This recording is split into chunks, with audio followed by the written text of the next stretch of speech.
always good to Um, meet nice, up nice. and see how everyone's doing at the end of the week. It's a pleasure to see that even though it's your weekend, you still take the time out of your time to normally rest, to rest yourself in a different way, in a more special way. And this is something that this season right now, we're entering a season for monks, it's special season. It's also can be a special season for everyone else, which is the rainy season, which the monks participate in every 3 months, once a year, where we go and we seclude ourselves more than normally, and we meditate more, cultivate ourselves more. So it's a special season, and luckily for me, I still have the opportunity, even though I'm supposed to be in seclusion, but I still have the chance to spread what we have learning to all of you, no matter where I am. So today, I would like to share the part of the message from Luang Por when we entered this season, and he talked about part of it as being the opportunity to bring your mind back home, or he called it home sweet home. Home sweet home meaning that you bring your mind back to the center of the body, or back inside, where your body and your mind are in the same place. It seems simple, but a lot of times if you break it down and look at your own life, a lot of times our body is here, but our mind is somewhere else. And that's what makes us have problems. If our mind is in the past, we usually have some kind of emotion or feeling coming from that past, because our body is here, we're eating lunch or eating breakfast, but eating dinner, but our mind is still caught up on something in the past. Or when you start to feel stress, feel anxiety, it's usually coming from our minds in the future, with expectation, with anticipation, with all the other things that come when our mind is in the future. So a lot of times we feel like we are present, but when we really break it down, we aren't really present. We are more either in the past or in the future, and we rarely spend time truly in the present. So why today is about beyond the best? Because he said that the best way to train ourselves right now, from my master, he would say that we have to bring our mind to the present. Bring our mind. Training your mind and coming weekly like this or daily, every time you sit down to meditate, is a success in itself.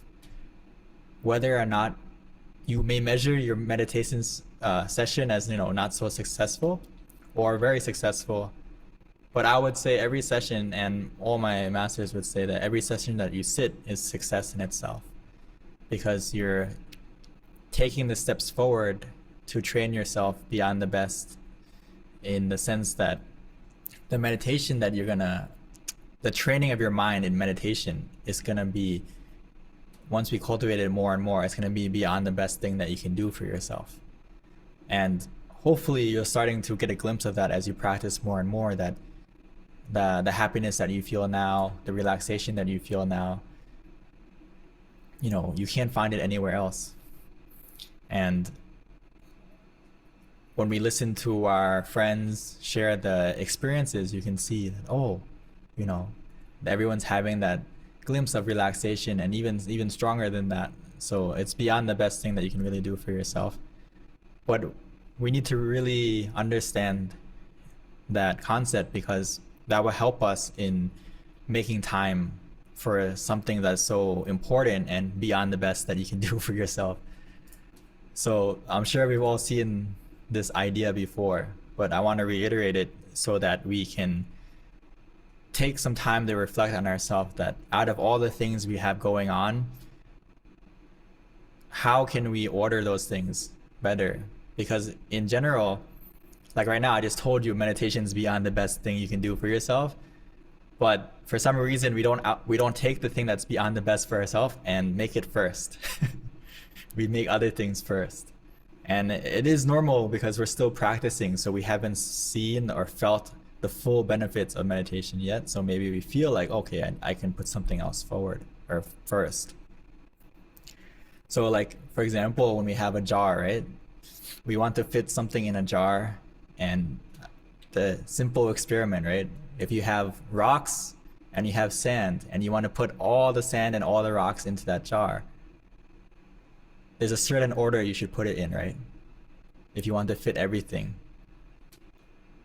If we don't think about it, we may just put the sand in first because it's the small things and we'll have to get it all done before we get to the big things, right? But if you do it that order, the sand will fit, but the big rocks won't, right?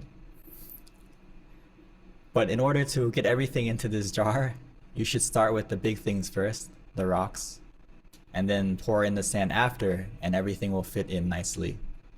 So it's very important what we choose to do first, whether it's we need to identify what is the big things and what are the small things that we need to accomplish, which can be confusing as we go through life because we have so many things to do and everything starts to seem like a big thing. And there's a million things we need to do. So it's very important that we can organize our thoughts to see what is the thing we need to do first.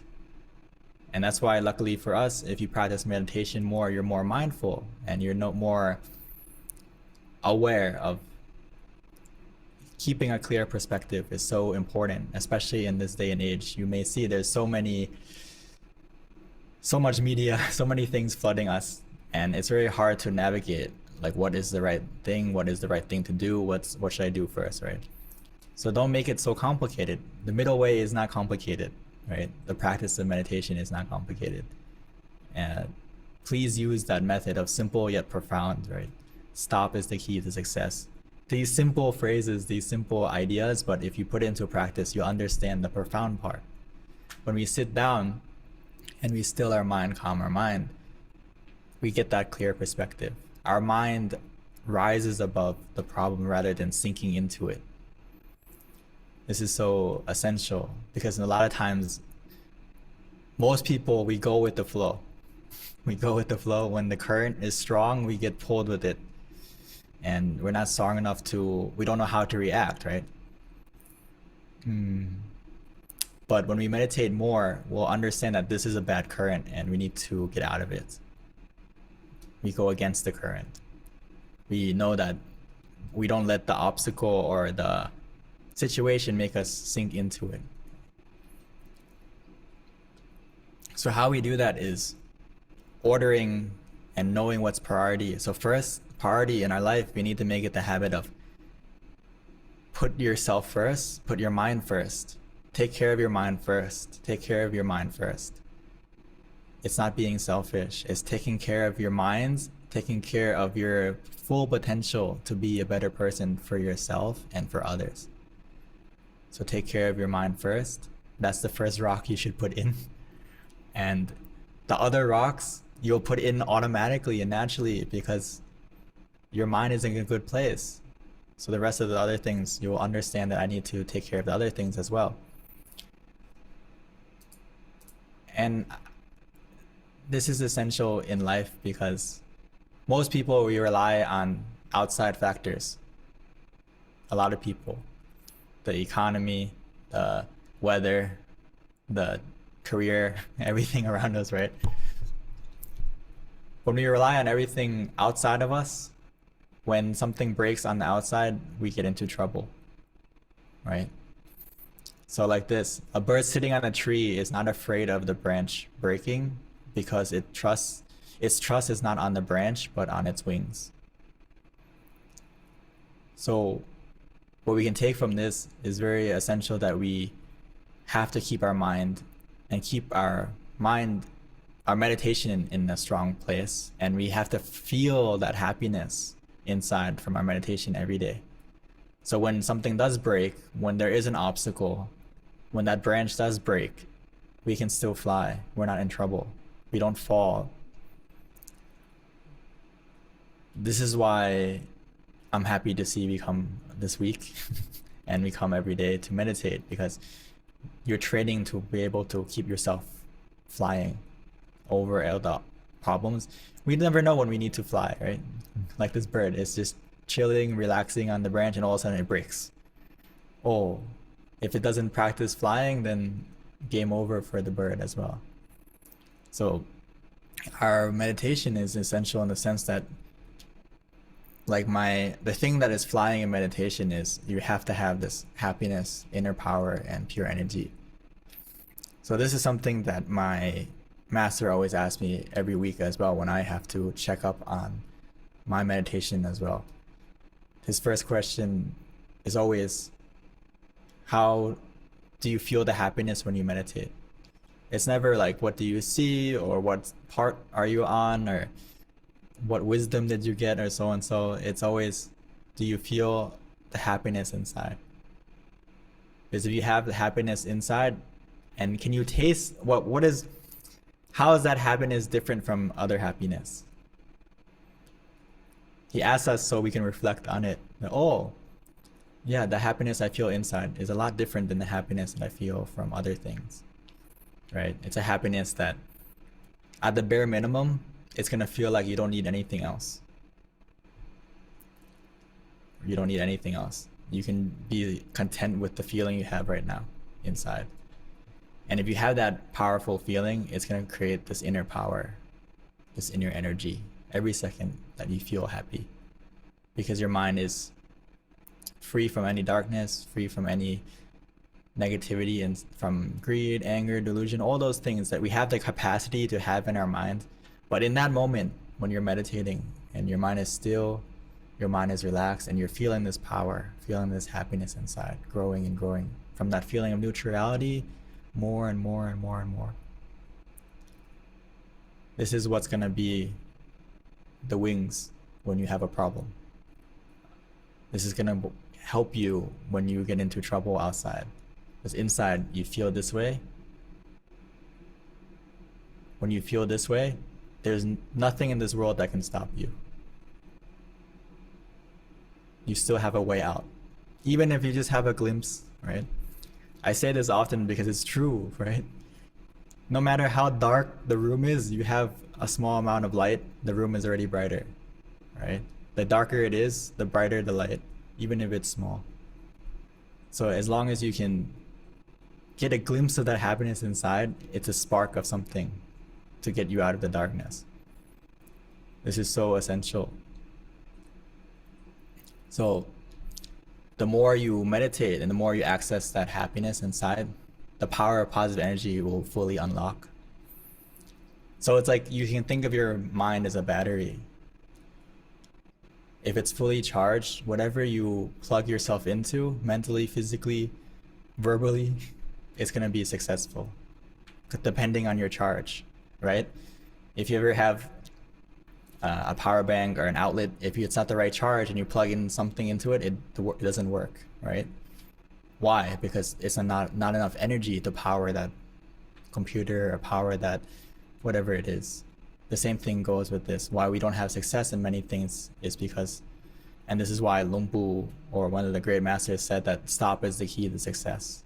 Because when you harness and you still your mind often, and you get that positivity inside of you, whatever you plug yourself into, it's gonna light up. It's gonna be successful. But when you find that something's not working, there's a lot of obstacles, instead of blaming everything else, you look inside and say, I need to take some time to meditate first, charge myself up, and then whatever I plug myself into is gonna be more successful. So this is something that I have to always remind myself. And it's easy to check if you're charged or not, is that if you're fully charged, if your mind's in a good place and you keep practicing, normally there'll be less obstacles in your life. But when you start to feel there's a lot of obstacles in your life, it's usually because don't have to look too far, look at yourself. And it's not to be like down on yourself, but just be okay. I need to fill myself up more with positivity. I need to spend more time meditating.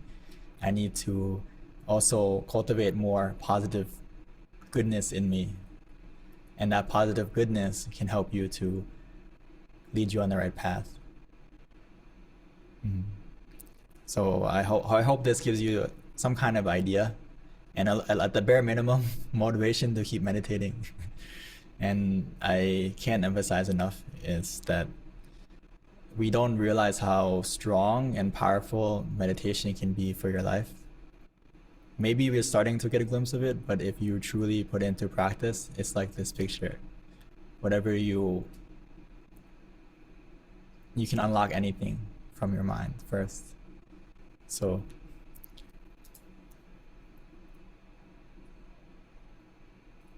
I think that's about it for now. If you have any questions or would like to share, that would be wonderful as well.